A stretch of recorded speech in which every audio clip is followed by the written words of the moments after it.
What would you do if your dad smashed your son's birthday cake right in front of 15 guests? I'm not talking about an accident. I'm talking about my dad, a 63-year-old man who deliberately kicked over the table, causing my grandson's birthday cake to fly onto the floor, right in front of my kids' friends, neighbors, and other guests. The reason? I refused to forgive my sister's debt of over $11,000. Right then, with my son crying and everyone staring in shock, I had to make a decision. And that decision changed my family forever. Someone had to pay the price, but maybe not who you're thinking. Before I get into the details of this story, thanks for taking the time to read our short story today. Hello everyone, I'm Brennan, a 37-year-old HVAC technician in Austin, Texas. The story I'm sharing today occurred this past fall, on the very day of my son's 10th birthday. My job is pretty simple, crawling through tight air ducts, fixing AC units in office buildings, and listening to customers complain about why the 12th floor conference room is hotter than hell in the middle of July. 12 years in the trade, calloused hands, back pain whenever the weather changes, and machine oil soaked so deep into my skin that my wife used to joke she married an air conditioner that could walk. But thanks to that job, I bought a 3-bedroom house in Pflugerville, 20 minutes drive from downtown Austin. For me, that's enough. My wife, Jolene, is a staff sergeant in the Army. When this story happened, she was stationed at Ramstein Base in Germany, 7 months into a 9-month deployment. Distance makes the heart grow fonder is for weak couples. My wife and I are half a world apart and still argue over video calls about who forgot to turn off the bathroom light. We video call every night when schedules allow, and Sawyer, my son, still hugs his mom's pillow to sleep because it still has traces of her perfume on it. Sawyer was about to turn 10. The kid's so obsessed with classic cars that he can recognize a Ford Mustang engine from down the street. His bedroom's covered wall-to-wall with muscle car posters, and every night before bed we watch vintage car videos on YouTube together. That's how we've survived 7 months without Jolene, with V8 engine sounds and dreams about highways. More than half a year alone working and taking care of a kid. I understand why single moms deserve to be canonized. Some mornings, I'm up at 5, making Sawyer's lunch for school, dropping him off, and then racing to the job site to make my 7 o'clock shift. In the evenings, I check homework, do laundry, and listen to him talk about the girl in his class he likes. Coffee became my best friend, and sleep became an ex-girlfriend. We'd meet up for a few hours now and then before saying goodbye. A 10th birthday is the official milestone into big kid territory. I wanted to make it really special for Sawyer, to make up for Mom not being able to be there. Every time we talked about his birthday, he'd always say his only wish was for Mom to come home. And every time, I'd smile and tell him Mom had 2 more months left on her mission. But that's what I told Sawyer. The truth was different. That morning, I got up at 6 to prepare everything. I had no idea that my son's important day would be the longest day of my life and my family's as well. Since I wanted my son's party to be perfect and flawless, I woke up before my alarm even went off. While all of Pflugerville was still sleeping, I stood in the living room with a pile of uninflated balloons and a roll of tape in my hands. 3 hours later, the living room turned into something between a car showroom and a candy store. Black and red balloons hung from the ceiling. A banner I had bought from Target stretched across the front door, and in the corner, I set up a small table displaying Sawyer's 17 model cars, lined up as if they were waiting for the starting line. The custom cake from the shop on Burnett Road, shaped like a bright red 1967 Ford Mustang, was $200. The shop owner looked at me like I was crazy when I insisted the headlights and grille had to be precisely to scale. The gift I hid in the closet was a solid die-cast metal Shelby GT500, valued at $150, which I had ordered 2 months in advance. Playing like a tech CEO on an AC repairman's salary, but you only turn 10 once in a lifetime. At 8 o'clock, Sawyer's footsteps run down the stairs. He stopped dead at the bottom step, mouth hanging open, eyes scanning the whole room, then looking at me like he couldn't believe it. In that moment, I knew blowing balloons until I nearly passed out was totally worth it. But halfway through breakfast, Sawyer suddenly stopped, put his fork down and said quietly, "Dad, I wish Mom were here." I swallowed the bite of eggs in my mouth, kept my face normal, and smiled mysteriously back at him. "You never know, kiddo." 11 o'clock, While Sawyer was busy picking music for the party, I snuck out to the backyard to make a call. Knox has been my coworker for 7 years. The type who doesn't say much but shows up before I even get a chance to ask when I need him. As soon as I heard Knox pick up, I said it straight without beating around the bush. If things go too far with my family today, I need you ready. Silence on the other end for a few seconds. Then Knox asked, "What's going on?" I took a breath and answered, "The car." "You know which one?" Knox didn't ask any more questions, just answered, "I got it." I hung up, hoping I wouldn't need Knox. But I know my family. I know they can't keep quiet. And I was right. 3 o'clock in the afternoon. Beautiful sunny day in Austin. Guests started arriving. My backyard gradually got lively like a mini park. Approximately 15 people, including Sawyer's classmates, a few neighboring families from Pecan Grove Street, and some co-workers with young children, attended the event. The kids ran wild all over the yard, fighting over the ball toss game. Their squealing laughter mixed with shouts echoing throughout the neighborhood. The adults gathered around the food table, holding paper plates, and chewed on hot dogs while chatting about the weather and gas prices. Knox arrived the earliest among my friends. He stood leaning against the front door, holding a Bud Light, but his eyes were alert like a cat watching a mouse. When our eyes met, Knox just nodded once. I nodded back. I just wanted to let you know that I didn't need to say anything more. After 7 years of working together, there are things two men understand about each other without opening their mouths. The following person who made me breathe easier was Uncle Lyle. He walked through the gate with a small gift wrapped in sparkly pink paper, along with a purple scarf and shiny leather shoes. Lyle is my dad's younger brother, but they're as different as water and fire. If Clint is the type of rigid patriarchal man, then Uncle Lyle has been breaking every Cole family mold since he was 18. He's the only person on Dad's side who ever hugged me when I cried, who ever said you don't need to be like anyone else when I felt like I wasn't good enough. As soon as he saw me, Uncle Lyle spread his arms for a hug, then asked quietly, his voice drawn out dramatically, "Jolene still couldn't make it back, honey?" Poor little guy. I winked at him and answered, "Just wait and see." Uncle Lyle raised his eyebrows curiously but didn't ask more. He just patted my head and then went inside to find Sawyer to give him his gift. 3:15. I stood in the kitchen, pouring lemonade into cups, and glanced out the window. The parking area in front of the house still didn't have any silver Honda Civic in sight. My parents and Peyton hadn't arrived yet. Part of me secretly hoped they wouldn't come. Maybe Dad suddenly had back pain. Maybe Mom was busy with church stuff. Perhaps Peyton found a plan more interesting than attending her nephew's birthday party, when she rarely even remembers his name. But the rest of me knew better. My family never misses a party.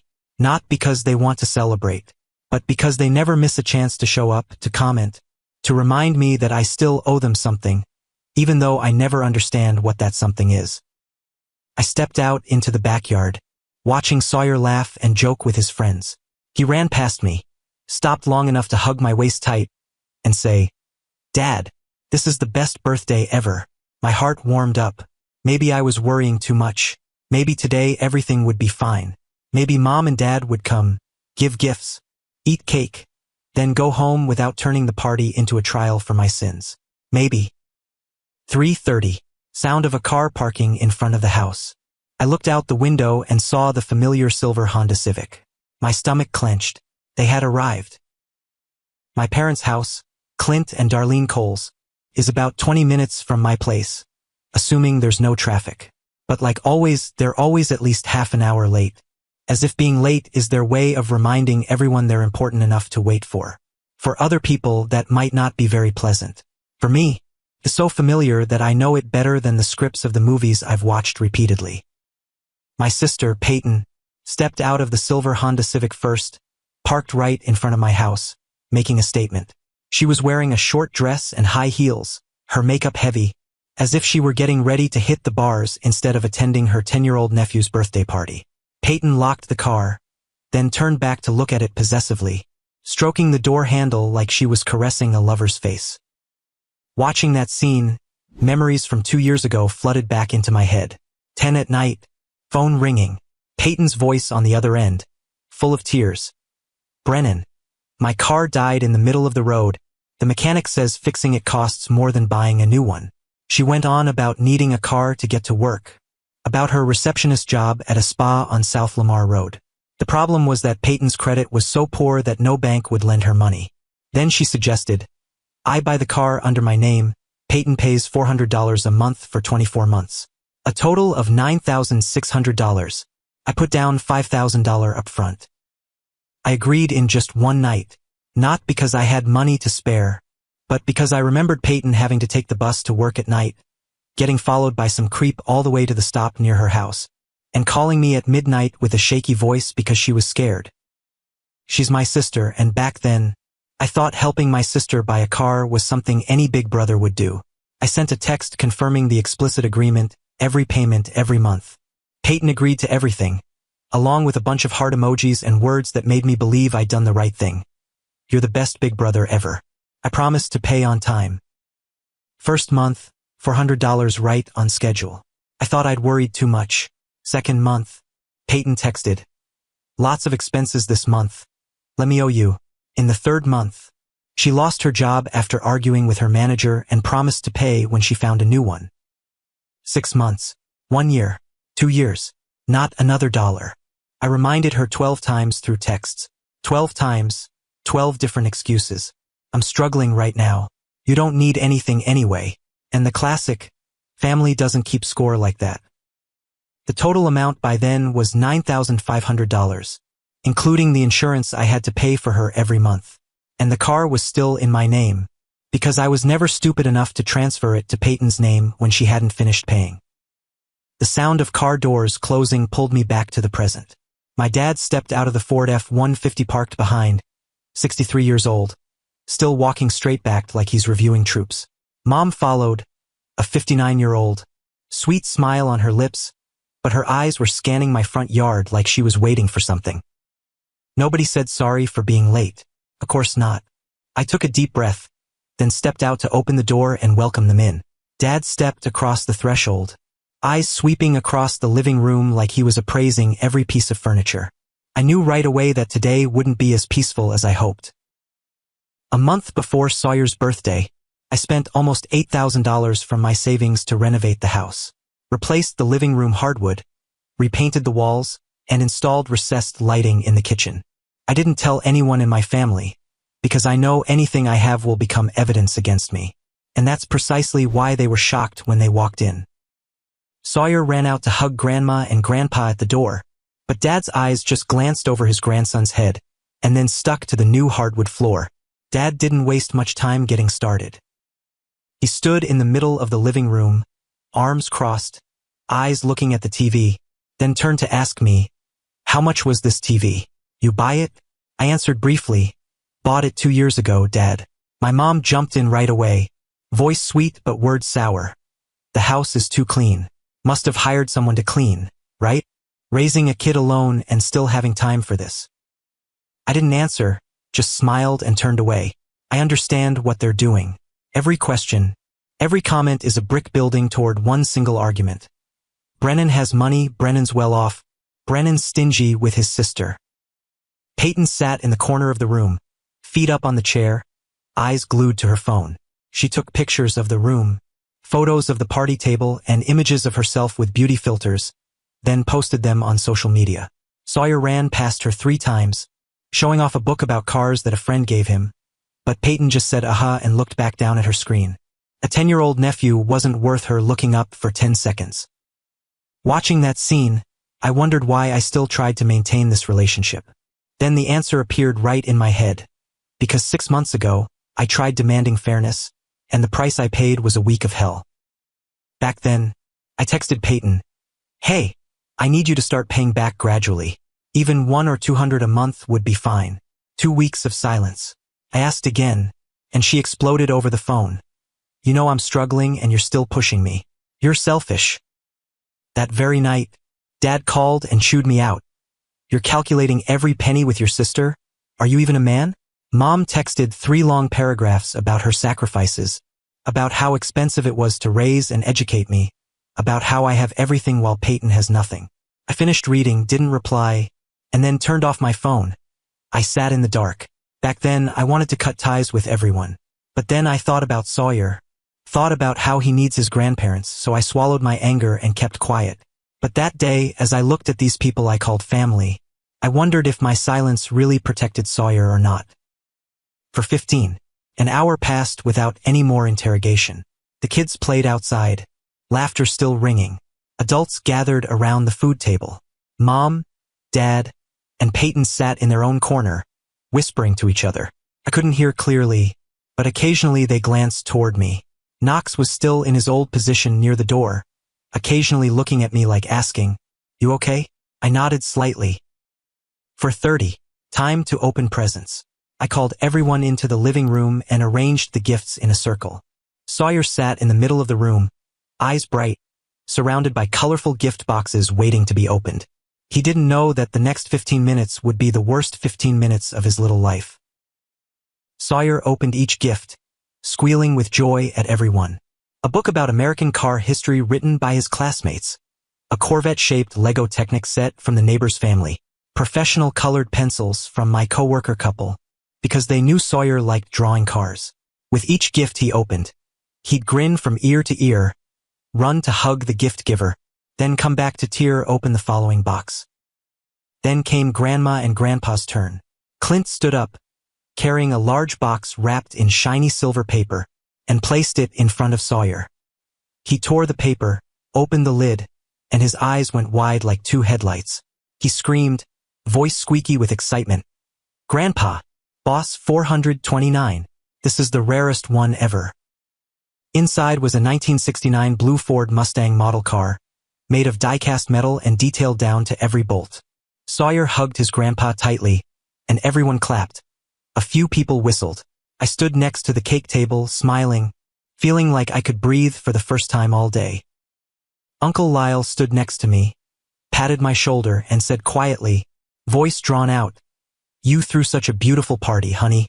When Sawyer's happy, I'm happy." I nodded thanks to him. Sawyer ran around the room showing off the new car to his friends, his eyes bright as stars. The kids crowded around in amazement, some touching the wheels, others admiring the engine details. In that moment, I thought maybe I'd worried too much. Today may end peacefully. But Clint Cole never gives anyone anything for free. When Sawyer came back next to him, Clint put his hand on his grandson's shoulder, then said to the guest standing nearby, voice like it was casual but loud enough for the whole room to hear, "Grandma and Grandpa had to save for months to buy this car. We're retired, don't have money to throw around." A parent laughed politely, praising how thoughtful Grandma and Grandpa were, and taking advantage of that moment, he smirked, turned to look at me, then dropped a line like he was joking. "Young people today are different. Got money to fix the house, got money to buy fancy cakes, but when it comes to helping family, they're really stingy." The room went dead silent. The smiles on the guests' faces froze. I saw Knox standing near the door, back straightening, eyes looking toward me. I tried to keep my voice calm as I reminded him, "Dad, this is Sawyer's birthday. Can we talk about this later?" My mom, Darlene, jumped in right away, voice bitter. "Always later, always not the right time. Do you know Mom and Dad had to give up their room for Peyton to sleep in because she can't afford to rent a place?" And not wanting to miss the chance to play the victim, Peyton stood up from the corner of the sofa, her eyes red, as if she were the one who'd been wronged, her voice shaky. "You treat me like an enemy." I turned to look straight at her face, couldn't hold back anymore. "You're driving my car, in my name, haven't paid a dime in 2 years. Who's treating whom like an enemy?" Clint stepped forward, pointing his finger at my face. "If you care about the girl, then you need to forgive your sister's debt. Right now, that's an order from me." He used the word order with me, a 37-year-old man, in the very house I bought with my blood, sweat, and tears. In the awkward atmosphere, I glanced toward my son. Sawyer stood in the middle of the arguing adults, still holding the model car, voice trembling. "Grandpa, why are you yelling at my dad? It's my birthday today." Before Clint could answer, Sawyer continued, his voice clear and innocent to the point of heartbreak. "Aunt Peyton told me last week that Dad's stingy, has money but won't give it to her. She said Dad's a bad person." The room froze. Peyton's face went pale. Darlene opened her mouth, then closed it like a fish out of water. Sawyer kept going, not understanding he'd just thrown a bomb into the middle of the party. But Dad works every day, gets up really early. An aunt. A few guests gasped. Someone coughed. Knox smirked, his eyes lighting up with amusement. But my family was different. Clint's face turned purple, veins popping in his neck. He turned to Sawyer and roared, "You're being bad. Apologize to Aunt Peyton right now." I stepped between him and my son, voice cold and firm as steel. "Back off, Dad. Nobody yells at my son in my house." But that very protection made everything impossible to salvage. Clint pushed me aside, reached out to grab the model car from Sawyer's hands, growling, "How dare you say that? You don't deserve this gift." Then he threw the car on the floor. The sound of metal hitting wood rang out harshly. The Boss 429 shattered, wheels flying to the corner of the room, windshield cracking apart. Sawyer stood there, eyes wide, didn't scream, didn't speak, just looked at his broken car under his feet. But Clint wasn't done. He turned to the cake table, where the red Mustang cake stood with 10 candles not yet lit. His eyes were blood red, his hands shaking with anger, his voice roaring, "You want to cut ties with family, Brennan? Fine." Then he kicked the table leg. The table toppled over. The cake flew to the floor, smashed to pieces. Red frosting splattered everywhere like an open wound. Sawyer burst into tears. Tears streamed down his cheeks, but no sound came out. He just stood there, shoulders shaking in waves, looking at his birthday cake lying destroyed at his feet. I stood in the middle of the suffocatingly silent room, looking at the smashed cake, looking at the broken car, looking at my son crying silently. 37 years, I'd been giving in. 37 years, I'd been swallowing it down. 37 years ended right there. I still remember my exact feeling at that moment. Around me, everything seemed to move in slow motion. Darlene was saying something, pointing at me, mouth opening and closing, but I couldn't hear a single word. The guests huddled in corners, some covering their mouths, while others pulled their kids away. Clint still stood there breathing heavily, face red with rage, like he was the one who'd been insulted. But I only heard one sound, Sawyer's choked sobbing. That sound pulled me back to reality, and with it came a clarity I'd never had before in my head. I walked slowly toward the shelf near the entrance, where the key hooks hung. My hand reached up, grabbed the exact hook with the little pink teddy bear that Peyton had attached when she first got the car. Peyton saw it, and her face went pale immediately. I turned around and threw the keys across the living room. Knox caught them midair, didn't need to look.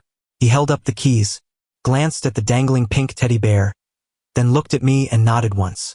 Before stepping out the door, Knox turned back to look at Peyton, held up 2 fingers in a wave, then said with a big grin, "Nice car. Thanks for letting me test drive it." Then he disappeared behind the door. Peyton stood frozen, her brain seemingly needing a few extra seconds to process what had just happened. 5 seconds later, the sound of a car engine starting up rang out on the street. That's when Peyton snapped awake. She lunged toward the door, high heels clattering on the floor, mouth screaming, "Wait, that's my car." But through the doorframe, the silver Honda Civic had already backed out of the parking spot. Knox sat behind the wheel, even honked twice like saying goodbye, then turned the corner of Pecan Grove Street and disappeared. Peyton turned around, face white as a sheet. She looked at me, voice lost. "What the hell did you just do?" I answered, voice flat without a trace of emotion. "My car. In my name. My money. You borrowed it for 2 years without making any payments. Now I'm taking it back." Clint rushed forward, face purple, roaring, "You dare." But I didn't let him finish the sentence. I turned to look straight into Clint's eyes, for the first time in my life, not bowing my head, voice ice cold. "You just smashed your grandson's birthday gift. You just kicked over a 10-year-old's birthday cake. In front of 15 people. Clint opened his mouth to fight back, but I continued, each word like hammering nails. 37 years I've been giving in. I've done what Mom and Dad wanted. Today it ends. The room was dead silent. Nobody dared to move. I turned to Peyton. She stood there, hand still reaching toward the door, like trying to grab hold of the car that had vanished. I said slowly, word by word, "I took my car back. However, for the past 2 years, I have paid for your insurance, registration fees, maintenance, and tire replacement, totaling over $2,000. You'll get a lawyer's letter this week. Peyton stammered, eyes welling up. You're my big brother. I cut her off immediately. Because you took advantage of my patience. Because you thought I was stupid. I was nice so you could do whatever you wanted. From now on, you will be responsible for all payments. I'm not giving you anything for free anymore.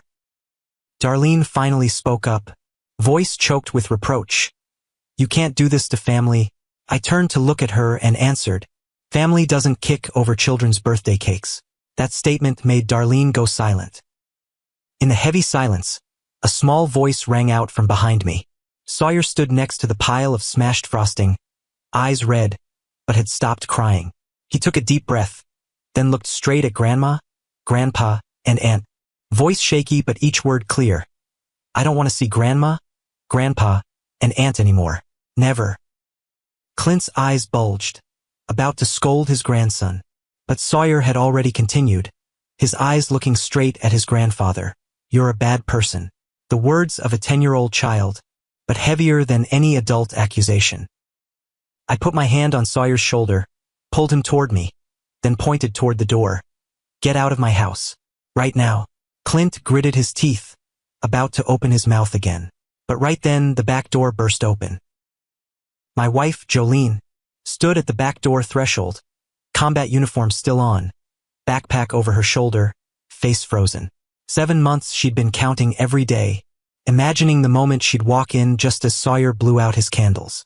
She'd already bought a gift hidden in her backpack and had cried alone on the plane because she was about to hug her son. Instead, she walked into the middle of a war. Sawyer was the first to see Mom. He screamed, He shot across the room and crashed into Jolene's arms.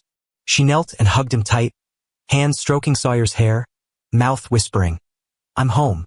I'm sorry. I'm home. Sawyer cried into his mom's shoulder, but it wasn't the painful kind anymore. Just the tears of a child finally being held by the person he missed most. Jolene looked up at me, eyes asking, what happened? I just shook my head, didn't know where to start. But Uncle Lyle didn't need an explanation. He'd been standing silent the whole time, witnessing everything without saying a word. But now, seeing Sawyer crying in his mother's arms, seeing the cake lying flattened on the floor because his own brother had kicked it over, he stepped forward. Uncle Lyle bent down, grabbed a handful of cake and frosting with his bare hands. My dad didn't have time to understand what was happening before he took a whole chunk of red frosting and put it in the middle of his chest. Clint screamed, looking down at his white shirt covered in messy frosting. Are you crazy, Lyle? Uncle Lyle didn't answer, grabbed another handful, threw it straight at his brother's face, and yelled, 30 years I've put up with you.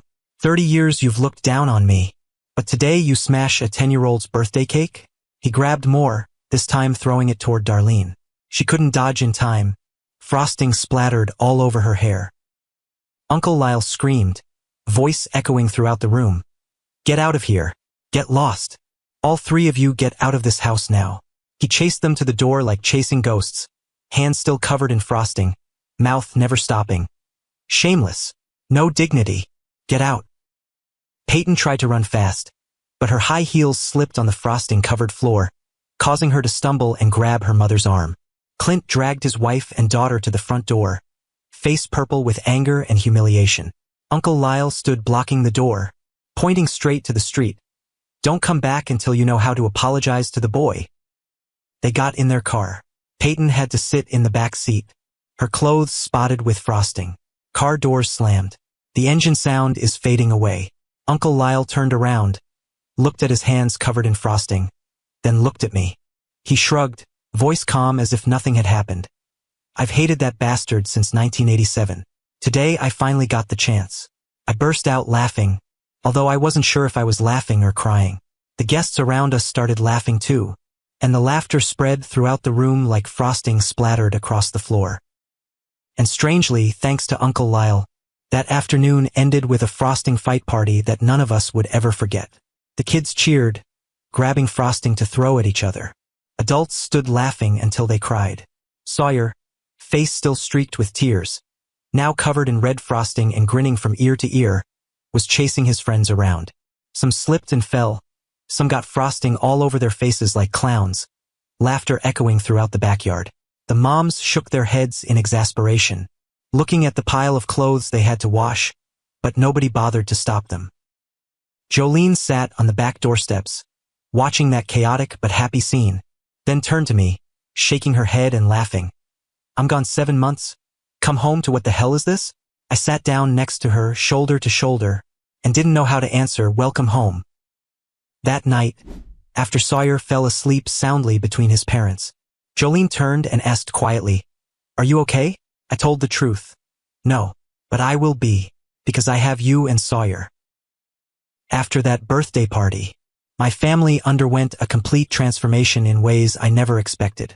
The morning after, Jolene suggested throwing another birthday party for Sawyer. But he shook his head and said, "I don't need another party. Mom's home. Mom is the biggest gift of my life." We still took him to the bakery, bought a simple chocolate cake, no Mustang shape, no $200. Just 3 people in our small kitchen, 10 candles, and Sawyer's smile brighter than any party. Luckily, my secret gift was still intact in the closet, the solid die-cast metal Shelby GT500. And Jolene opened her backpack, pulled out a gift she'd made by hand for months at the base. A small tank assembled from used bullet casings, each piece polished to a shine and carefully welded together. Sawyer held the tank, eyes wide, then looked at Mom and asked, "You really made this?" Jolene nodded, eyes slightly wet as she answered, "Every time I missed you, I welded another piece." Sawyer hugged both gifts tightly to his chest and said softly, "This is the best birthday of my life." In the days after, relatives called constantly. Uncle Lyle had told the whole story, and the entire extended family turned their backs on my parents. Maybe for the first time in their lives, Clint and Darlene had to taste being isolated. As for Peyton, she went completely silent. No apology, no explanation. A week after Jolene returned to base, I had a lawyer send a demand letter. 3 weeks later, I heard she had to sell her MacBook Pro to pay me back. That was the price she had to pay. But what hurt me most was Sawyer. He no longer mentioned Grandma and Grandpa. One day I asked if he missed them. Sawyer looked at me and said, "Dad, grown-ups who break kid stuff aren't good people. I don't want to play with people who aren't good." 10 years old. He was only 10 years old. 6 months have passed. I no longer receive any accusatory phone calls. I don't know what the future holds, but if they don't know how to say sorry, I won't choose to forgive either. Forgiving people who aren't repentant opens the door for them to hurt you again. I live with one purpose: to teach Sawyer that love doesn't mean enduring abuse. But before the long holiday break at the end of this year, Sawyer came home from school and told me he saw Grandma and Grandpa standing outside the school gate watching him get out of school. They didn't go in there, didn't say anything, just waved from far away. He said Grandpa's eyes looked really sad, and Grandma was crying. I heard that story and didn't know how to feel. Maybe that's how they're trying to apologize without knowing where to start. I don't know what I'll do yet, but that decision will be Sawyer's, not mine. That's the end of my story. If there's one lesson I want to share with you, it's probably, don't let anyone use the name of family to bully you. What do you think? Was I wrong to cut ties with my own parents to protect my son? Please leave a comment and share your thoughts. If you enjoyed this story, don't forget to subscribe to our channel and hit the like button to support us. Thanks for listening. I look forward to seeing you in the following stories.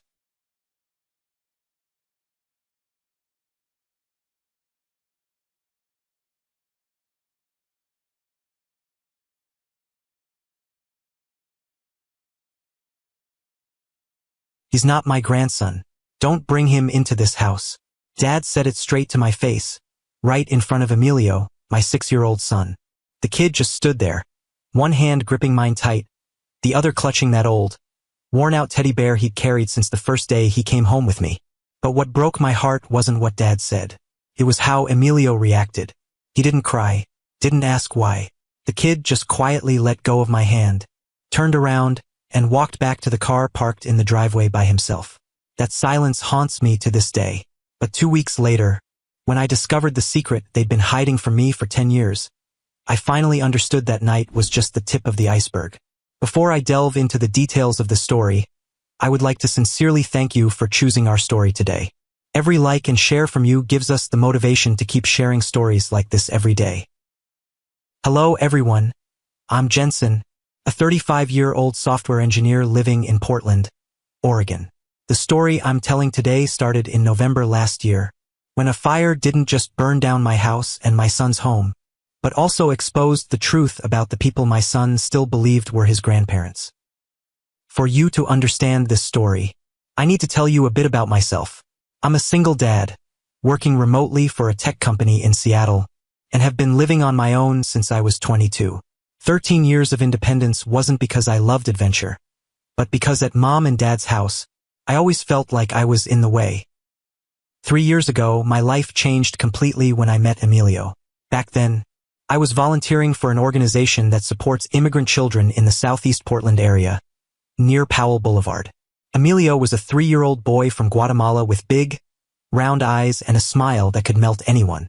6 months later, I officially became his dad.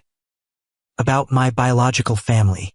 My dad, Clifford Callahan, is a retired accountant, a conservative man who's rigid to the core. For him, everything has to fit a mold, and I've never fit any mold he's set up. My mom, Gail, is a kind woman but has never dared to speak up in front of her husband. She loves me in her own way, but that love always has to hide behind the bedroom door, where dad can't hear it. My younger brother, Trent, 34, is a whole different story. He's the golden child of the family, the perfect son in mom and dad's eyes, even though he's failed in business, and still lives with them, along with his wife, Kendra, and their twin daughters. Trent can do anything and still get forgiven, while I have to breathe wrong and get criticized. I always thought I'd gotten used to being looked down on, had grown thick skin against the disappointed looks and sighs from dad whenever I came up, until they did it to Emilio. My son didn't deserve to go through what I went through. Last November, I lost everything in just one night. It was around 2 a.m. I was sleeping soundly when the smoke alarm shrieked, ripping through the night. The smell of burning hit my nose before I could even open my eyes. Instinct pushed me to jump up, and when I looked down the hallway, my heart almost stopped. Fire was blazing up from the living room, orange-red flames licking along the wall, spreading so fast I could hear the wood crackling. Later, the fire department determined the cause was an electrical short from the old wiring in the walls. The house was built in the 1970s, and I'd always planned to fix the electrical system, but I kept putting it off. That delay almost cost both of us our lives. In that life or death moment, I didn't think about the cause. Only one thought took over my mind. Emilio. I rushed toward his room at the end of the hallway. The thick smoke made my eyes tear up, and my lungs felt like they were being squeezed shut. When I pushed open Emilio's door, I saw him sitting curled up on his bed, eyes wide with fear, both hands clutching that old, worn teddy bear tight. When he saw me, he burst into tears and barely managed to call out, "Dad, save me." I didn't say anything. There was no time. I rushed over, scooped Emilio up, threw a blanket over his head to shield him from the smoke, then ran back down the hallway. The fire had spread near the stairs. The heat was so intense I felt like my face was being burned. I held him tight, ducked low, and charged through the wall of smoke toward the front door. We got out just as the living room window shattered from the heat. The two of us sat on the grass in front of the house, watching the flames devour everything. Neighbors poured out onto the street. Someone called 911, and a fire truck sirens wailed in the distance. Emilio sat in my lap, still holding his teddy bear, shaking all over but not crying anymore. He just stared at the burning house with empty eyes, and that silence hurt me more than any crying could have. The fire trucks arrived, but it was too late. The house was almost destroyed. 13 years of independence, everything I'd built up, from my work laptop to family photos, from Emilio's toys to essential documents, all that was left was a pile of smoldering ash under the flashing lights of the fire trucks. We sat there until almost dawn, when the firefighters finally extinguished the blaze. A kind neighbor let us borrow their phone and invited us inside to rest for a while.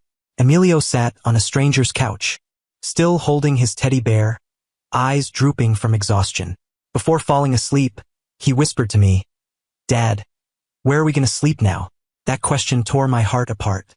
I kissed his forehead and whispered back, "I'll figure it out. Just go to sleep." The next few days were chaotic in a cheap hotel room in the 82nd Avenue area. Insurance money would take months to process. My savings account was only enough for a few weeks of temporary housing. Without a laptop, I couldn't work, and the company could only give me unpaid leave while I waited.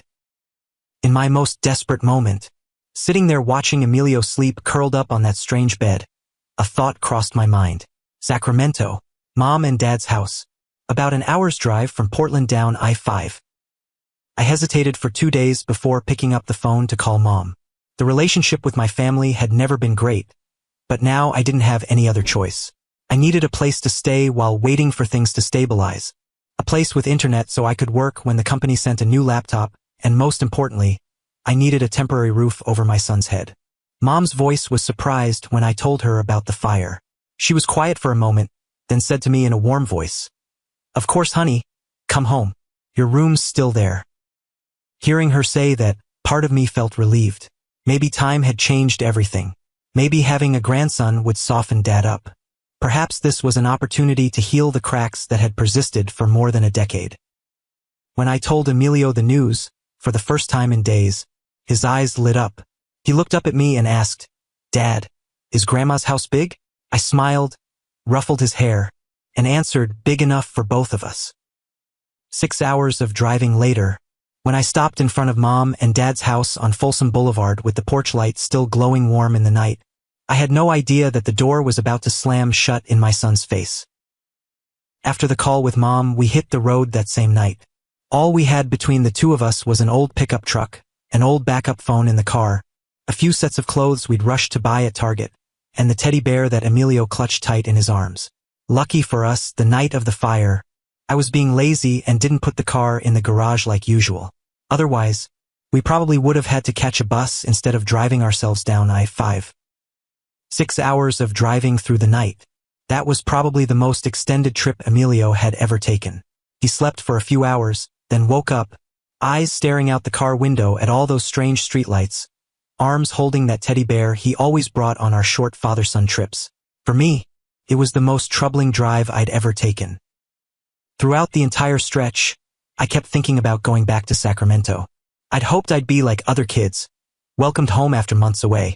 But in all that worry, I never once thought about how my son would be treated. I never imagined that Emilio wouldn't be allowed to set foot in what I thought was supposed to be a haven for children. When the car turned onto Folsom Boulevard, my heart beat faster. The white 2-story house with the green wooden fence looked exactly like I remembered.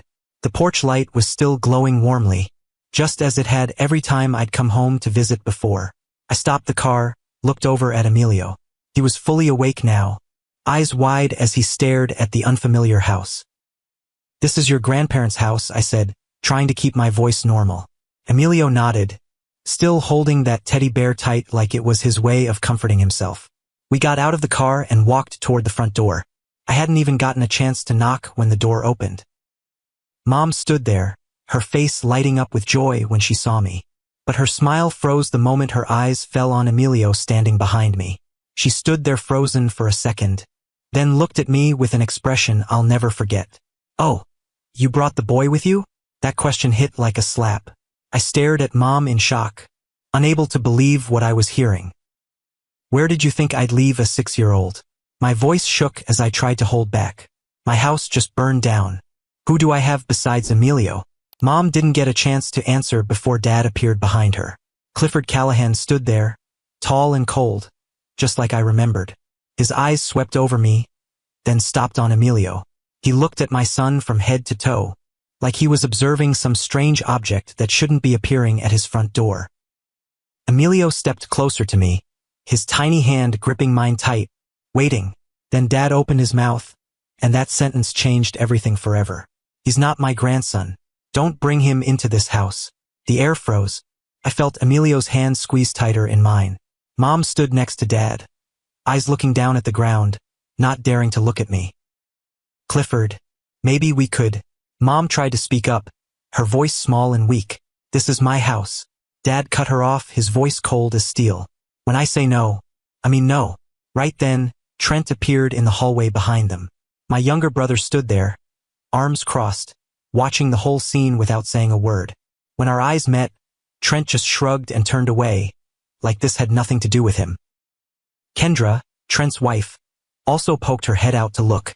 I saw her quickly pull the twin girls inside, like she was afraid seeing Emilio would infect them with something bad. And then, the thing that shattered my heart happened. Emilio let go of my hand. The kid stepped back, I still looking straight ahead, not looking at anyone. His voice was small and calm in a terrifying way. "I'll wait in the car, Dad." Then he turned around, walked down the front steps by himself, and headed toward the car parked in the driveway. No crying, no asking why, no looking back. At 6 years old, my son already understood he wasn't welcome in this place. I stood there, watching that tiny figure walk away in the darkness, still holding his teddy bear. Rage surged in my chest, but I swallowed it down. I turned back to look at Dad and looked straight into his eyes. "What did you just do to your grandson?" Dad didn't flinch at all, answering in an even voice. "He's not my grandson. Never has been." I looked at Mom. She still stood there, eyes red, but didn't say a word in defense. 35 years and she still hadn't changed. Still, the woman standing behind her husband was silent. "No matter what he did, I get it now," I said, my voice calmer than I expected. Then I turned and walked away, not waiting for another word. The door slammed shut behind me before I'd even finished going down the steps. On the drive leaving Sacramento that night, Emilio didn't say a word.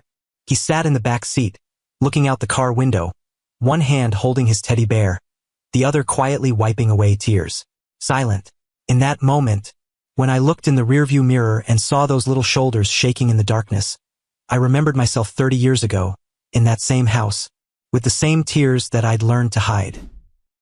Even though I'm over 30 now, I've never forgotten the image of Jensen, the kid who always came second to his brother who was a year younger. For over 30 years, I've wondered why I was the abandoned child in my own family, but I've never found an answer. I still remember my 10th birthday. That year, I asked Dad for a computer to learn programming. Dad looked at me like I just asked for something from another planet, then turned to Trent and asked, "What do you want?" Trent asked for new soccer cleats, and Dad nodded immediately. As for me, I got a football that I never touched. That was just one of hundreds of moments like that. Every parent-teacher conference, Dad only went to Trent's class. Every soccer game, Dad sat in the front row cheering for Trent, while my science fair was when he was busy at the office. When I entered college to study computer science with a full scholarship, Dad asked, "Why didn't you study accounting like me?" Not one word of congratulations. But everything really fell apart when I was 19. That year, I decided to tell my parents that I liked both girls and boys. I didn't know what I was expecting. Maybe a hug, perhaps them saying they still loved me. But instead, Dad got up from the dinner table, went straight to his room, and didn't talk to me for 2 years after that. 2 years living in the same city like strangers. Mom still called me every week, but she never mentioned my coming out. Like if she didn't say it out loud, it would just disappear. She loved me in her own way, but that love didn't solve any of the conflicts in the family. When I was 32, I decided to adopt a child on my own. When I told the family, Dad only said one sentence. Another act of rebellion. Then he hung up. Mom called back later and said she was happy for me, but her voice shook as if she were saying something forbidden. 3 years after adopting Emilio, I'd never once brought him back to Sacramento, not because I didn't want to, but because Mom and Dad never invited us. Every time I suggested bringing Emilio to visit, Mom found an excuse. Sometimes Dad wasn't feeling well, sometimes the house was being renovated, sometimes some things needed to be handled, 3 years and dozens of different reasons. The only time Dad saw Emilio was through a photo I sent in the family group chat. He didn't comment on it. Trent texted me privately. "Dad says the kid doesn't look like us." I'd brushed off his comment. I thought when they met Emilio in person, when they saw his smile, when they heard him say Grandpa, everything would be different. I was wrong. Why did I still hope? Maybe because the kid inside me still craved Dad's approval, just once. Perhaps because I wanted Emilio to have a big family like other children. Maybe because I naively believed that blood would triumph over prejudice. That night in Sacramento, watching Emilio silently wipe his own tears, I realized I'd repeated my own mistake. I'd brought him into the arms of people who had hurt me, just because I still hoped they'd be different. But luckily, not everyone is like my biological family. After leaving Sacramento, I drove through the night, unsure of where to go. Emilio sat in the back, silently looking out the window. I couldn't go back to Portland because there was no house to return to. I couldn't stay in a hotel because my savings were running low. And then, like a natural reflex, I dialed Rhett's number. Rhett Morrison was my friend from college, the only person who knew everything I'd been through with my family. Rhett and Desmond had been living together in Oakland for 5 years, in a small house about an hour-and-a-half drive west from Sacramento. They were the best friends I had, people who never judged me for anything. I called Rhett close to 11 at night, my voice shaking, and all I could say was one sentence. "Rhett, I need a place to stay." He didn't ask anything else. He just answered, "Come over." Rhett opened the door close to midnight. He looked at the two of us with our hastily bought bags and defeated faces, then just said one thing: "Living room has a sofa bed. Toothbrushes are in the left drawer." No questions about what happened. No judgmental looks. Not one word asking why I showed up at his door at midnight with a sleepy 6-year-old. Rhett just opened the door and welcomed us in, like it was the most natural thing in the world. Desmond had already prepared blankets and pillows on the sofa. He'd even made a pot of hot noodles and set it on the table with 2 bottles of water. Emilio ate a few bites, then fell asleep right on the sofa, still clutching his teddy bear tight, like it was the only thing left from his old life. When I was sure Emilio was fast asleep, Rhett and I went to sit on the back porch. The Oakland night was chilly, the smell of salt from San Francisco Bay drifting in the wind. I told Rhett everything, from the fire to the call with Mom, to the moment Dad stood at the door and said those words to Emilio. Rhett sat, listening, and didn't interrupt or comment. When I finished, he was quiet for a long time, then said, "You know what, sometimes real family isn't the people you share blood with. Family is the people who show up when you need them, not the people who kick you out when you're at your lowest." I didn't say anything, just nodded. Sometimes, a friend's silence is warmer than 1,000 words from blood relatives. That night, around 3 a.m., I was lying on the floor next to the sofa when I felt a tiny hand shake my shoulder. Emilio had woken up, his eyes still red and swollen, looking at me in the darkness. His voice whispered, "Dad, did I do something wrong?" That question cut through my chest like a knife. I sat up, pulled him into my arms, and hugged him tight. "No, Emilio, you didn't do anything wrong." I tried to keep my voice calm. "They were wrong. Not you." Emilio was quiet for a moment, then asked, "Then why doesn't he like me?" I didn't know how to answer. How do you explain prejudice to a 6-year-old, explain stubbornness, explain the wounds that adults inflict on each other? There are questions that even adults don't have answers to. Finally, I just hugged him tighter and said, "Some people don't know how to love, sweetie. That's their fault. Not yours. Never yours." Emilio nodded, then fell back asleep in my arms. I sat there until morning watching him sleep, and a determination slowly formed in my heart. The next morning, while Emilio was playing with Rhett's tabby cat in the backyard, I sat alone in the kitchen with a cup of cold coffee. The sound of his laughter drifted in through the window, and I realized it was the first time he'd laughed since the night of the fire. I wouldn't let this slide, as I have in the past. For 35 years, I'd been patient. I'd let things go. I'd convinced myself that things would get better. But this time was different. This time, they didn't just hurt me, they hurt my son. And 2 weeks later, when I contacted a lawyer to inquire about my inheritance rights to the house Grandpa had left behind, I discovered the secret they'd been hiding from me for 10 years. 2 weeks at Rhett and Desmond's house passed in a whirlwind of worry. The company sent me a new laptop, and I started working remotely right from their living room. As for Emilio, his old school in Portland supported him with temporary online learning because of our special circumstances. Every morning, he sat in front of Desmond's borrowed iPad, trying to keep up with schoolwork even though everything around him was unfamiliar. Seeing him like that, I became even more determined to stabilize our lives as quickly as possible. And the first step was settling financial matters with the family. I decided to contact a lawyer to determine my share of the inheritance from the house Grandpa left behind. I wanted to sell my portion, sever all ties with the family, and use that money to rent a new apartment, starting over with Emilio. That's why I was sitting in Lawyer Harrison's office on Southwest Morrison in downtown Portland on a Wednesday afternoon. I knew I owned 25% of the family house in Sacramento, which was the inheritance Grandpa left when he passed away 15 years ago. Grandpa only had one child, my dad, but when he wrote his will, he divided the house equally among 4 people. Dad, Mom, me, and Trent, each with a 25% share. What I didn't know was that someone had used my name to borrow $400,000. When Lawyer Harrison checked the property records, his face changed completely. He placed a stack of papers on the table, looked at me for a moment before saying, "Jensen, there's a problem. This house has been completely mortgaged for 10 years. I sat there, trying to process what I'd just heard. Mortgaged? 10 years ago? Lawyer Harrison flipped to the next page. A $400,000 loan from First National Bank, secured by the entire house. The file has signatures from all 4 co-owners, including you. Blood rushed to my face. 10 years ago, I was 25, busy with my first job after graduation in Portland. I'd never signed any papers related to that house. Let me see the signature, I said, my voice hoarse. Lawyer Harrison pushed the paper toward me. I looked at the signature line with my name and felt a chill run down my spine. The handwriting looked similar at first glance. But I knew how my own hand writes. That wasn't my signature. Someone had forged it. What was the purpose of the loan? I asked, though I already had a feeling about the answer. Lawyer Harrison read from the file. According to the notes, the loan was used to pay off business debts. 10 years ago, business debts. Everything clicked in my head.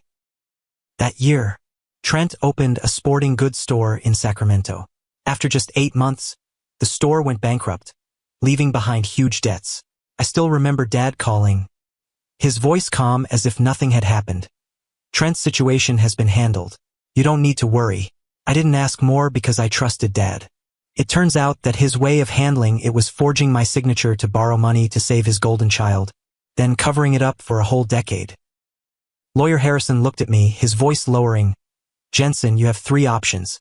First, report the signature forgery to the police. Second, notify the bank that the mortgage was obtained without your valid consent. Third, stay quiet and leave everything as is. I asked, what happens if I notify the bank? He answered, the bank will require verification of all the records. If the signature is confirmed to be forged, they'll demand immediate payment of the entire remaining debt. If your family can't pay, the bank will foreclose on the house and sell it to cover the debt. I left the lawyer's office feeling like a ghost. I sat in my car in the parking lot for almost an hour, opened my phone to look at a photo of Emilio.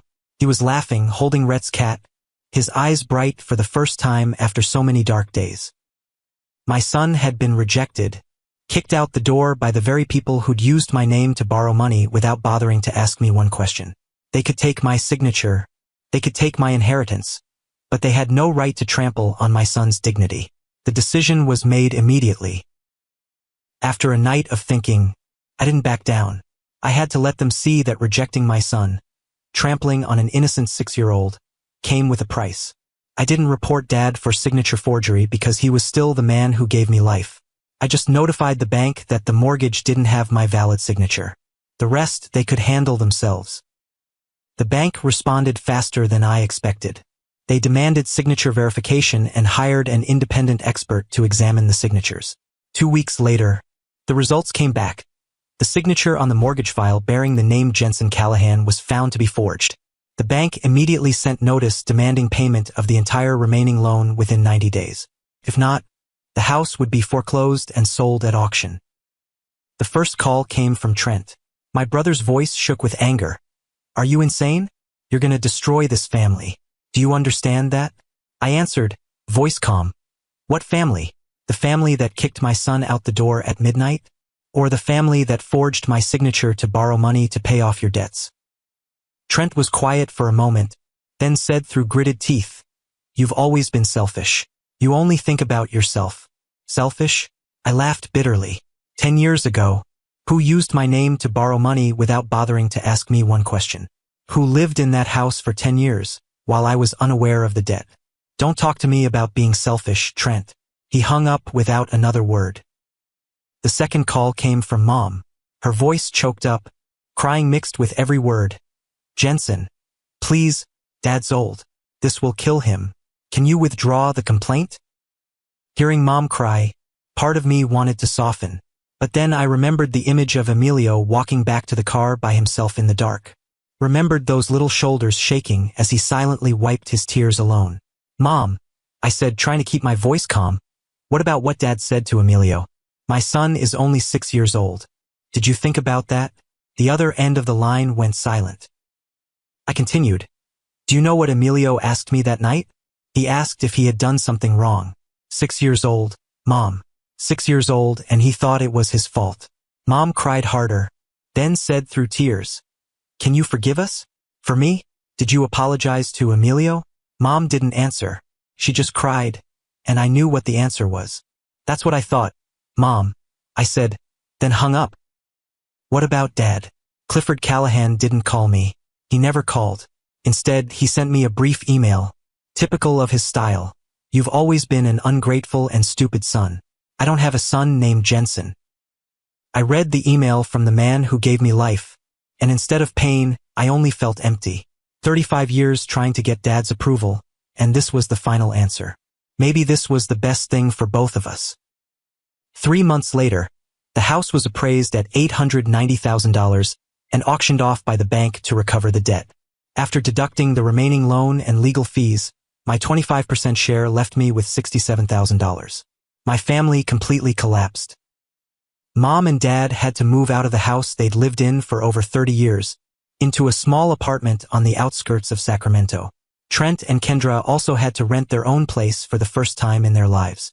I heard that just a few months later, Kendra filed for divorce because she couldn't handle the financial pressure and the collapse of her husband's family. What about me?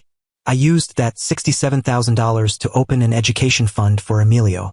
Every dollar of that money, even though it came from pain, would be used to build my son's future. That was how I turned what they'd taken from me into something meaningful. A month after everything settled down, I got a text from Mom. I'm sorry. I want to meet Emilio. I stared at that message for a long time. My finger moved across the screen, but I didn't type anything. Finally, I locked my phone and put it down on the table. I thought everything would end there, but a month later, Emilio asked me a question I didn't know how to answer.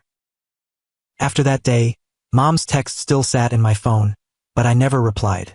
Emilio and I moved to a small apartment in Hawthorne, Portland, where my son could start fresh with a new school, new friends, and a life without the shadow of people who'd rejected him. I thought my silence and cutting ties would make everything fade with time. I thought if I just stayed away, if I didn't mention it, the wounds would heal themselves. But there was one thing I never expected, which was that Emilio, the child I'd adopted when he was too young to understand abandonment, grew up resilient but incredibly sensitive to other people's pain. One afternoon a few months ago, Emilio was playing on the sofa when he accidentally came across a family photo of mine on social media. The picture was taken when I was little, standing between Mom and Dad and Trent in front of the house porch, with the innocent smile of a child who didn't know about the cracks to come. He stared at that photo for a long time, then looked up and asked me, Dad, if you abandon them, they'll be just like me before, right? When I heard that question, my heart clenched. It turned out, in that child's heart, there had never been any hatred, never any resentment or demand for justice. I'd thought that just protecting him, staying away from people who'd hurt him, was enough. But Emilio taught me something I never expected. Forgiveness isn't weakness, it's how you set yourself free. That question haunted me for many nights. I opened Mom's text, read it over and over. What if I forgave? What if I gave Mom a chance to make things right? Would that betray the pain my son had endured? After long nights staring out at the empty street through our apartment window, I finally replied to the text after almost a year of silence. Mom responded faster than I expected, within just a few minutes, and a meeting was arranged. Mom came alone, bringing a bag of toys for Emilio. She looked much thinner than the last time I saw her, with more gray hair and eyes that carried the weariness of someone who'd been through too much upheaval. When she sat down across from me in the coffee shop near our house, Mom told me she divorced Dad and left the apartment in Sacramento. She was living alone in a small room downtown, working part-time at a flower shop to make ends meet. I didn't ask why she'd left him. Then she looked at me, eyes red, and said, "I know I was wrong. I stayed silent when I should have spoken up. Please give me a chance to live near you and Emilio, to take care of the boy, to fix the mistakes I made. I don't have much time left, Jensen. I don't want to leave while still carrying these regrets." I looked at Mom, looked at her wrinkled hands trembling as they gripped the coffee cup, and I knew my answer. 3 months later, Mom moved in with my son and me in the Hawthorne apartment. Emilio went from a child who'd never had anyone to call grandma, to now having a grandmother waiting for him at the door every day after school. Mom cooked for him, read him bedtime stories every night, and taught him to bake on weekends. And Emilio called my mom grandma with the brightest smile I'd ever seen. Many times, I caught Mom holding Emilio tight, whispering tearful apologies. And my son, the child who'd once been rejected at his grandparents' door, just hugged her back and said, "It's okay, Grandma. I love you. That was all I needed." My story ends here. If there's one thing I want to leave you with through this story, it's probably this: forgiveness doesn't mean forgetting, but choosing to live without letting the past drag you down. And sometimes, it's the children who teach us more about forgiveness than anyone else. Thanks for listening. Do you think I went too far or not far enough? Please leave a comment below and share your thoughts. If you loved this story, don't forget to hit subscribe and share the story. See you in the following stories.